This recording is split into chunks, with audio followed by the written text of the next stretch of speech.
Assalamualaikum warahmatullahi wabarakatuh. Selamat datang dalam video pembelajaran kita kali ini.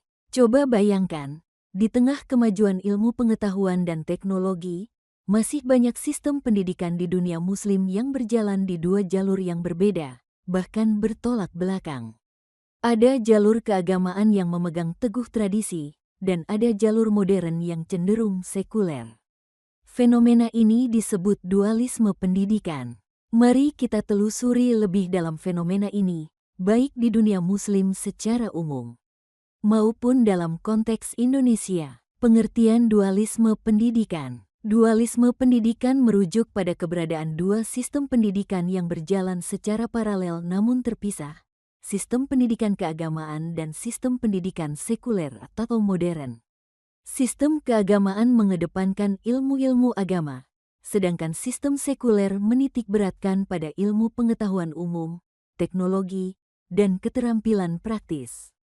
Sejarah munculnya dualisme pendidikan. Sejarah dualisme pendidikan di dunia muslim tidak lepas dari kolonialisme. Penjajahan barat memperkenalkan sistem pendidikan modern yang memisahkan agama dari ilmu pengetahuan. Sementara itu, umat Islam mempertahankan sistem tradisional berbasis pesantren, madrasah, atau halakoh yang berfokus pada ilmu-ilmu keislaman.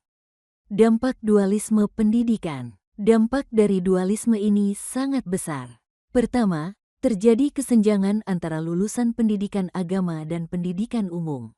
Kedua, integrasi ilmu agama dan ilmu umum menjadi sulit. Ketiga, lahirnya dua tipe lulusan. Satu religius tapi kurang menguasai iptek, dan satu rasional tapi minim kesadaran spiritual. Contoh kasus di berbagai negara muslim. Di Mesir, Al-Azhar berfungsi sebagai pusat pendidikan Islam, namun terpisah dari sistem pendidikan negeri. Di Pakistan, madrasah tradisional dan sekolah negeri berjalan dengan kurikulum yang sangat berbeda. Di Turki, sistem pendidikan sempat sangat sekuler hingga pemerintah mencoba mengembalikan unsur-unsur Islam ke dalam kurikulum.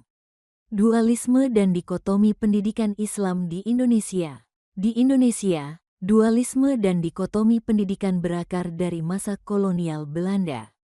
Sekolah-sekolah negeri didirikan untuk mendidik kaum pribumi secara sekuler, sementara pesantren dan madrasah berkembang secara mandiri.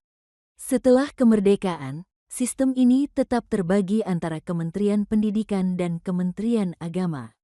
Latar belakang dikotomi PAI di Indonesia berawal dari pengaruh Barat yang sekuler dan keinginan umat Islam mempertahankan pendidikan tradisional.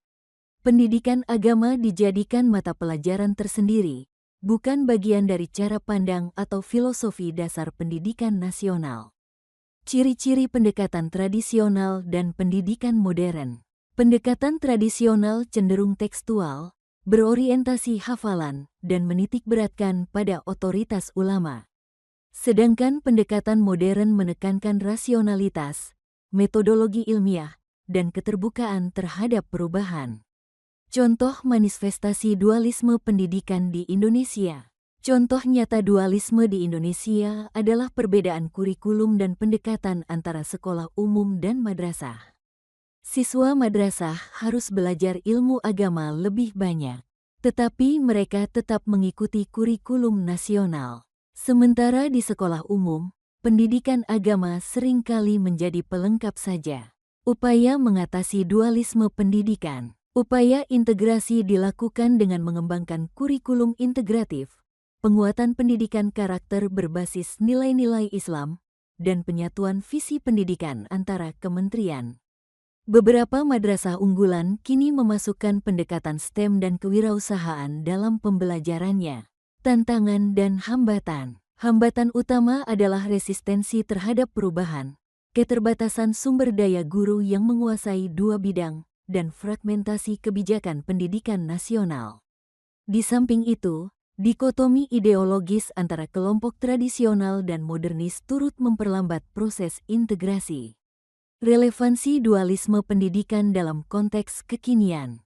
Dalam era disrupsi digital dan krisis moral global, kebutuhan akan model pendidikan yang holistik sangat mendesak. Pendidikan Islam perlu menyatu dengan iptek agar mampu membentuk generasi yang cerdas, berakhlak, dan siap bersaing secara global. Oleh karena itu, mengatasi dualisme pendidikan menjadi langkah penting untuk membangun masa depan umat. Dualisme pendidikan bukanlah takdir, melainkan tantangan sejarah yang bisa diatasi. Dengan komitmen kuat dari seluruh pemangku kepentingan pendidikan, kita bisa menciptakan sistem yang memadukan spiritualitas dan profesionalitas. Mari kita dorong pendidikan Islam yang kontekstual, relevan, dan berorientasi masa depan. Terima kasih atas perhatiannya. Semoga video ini memberikan wawasan baru dan inspirasi bagi pembaruan pendidikan Islam yang lebih menyatu dan berdaya saing. Wassalamualaikum warahmatullahi wabarakatuh.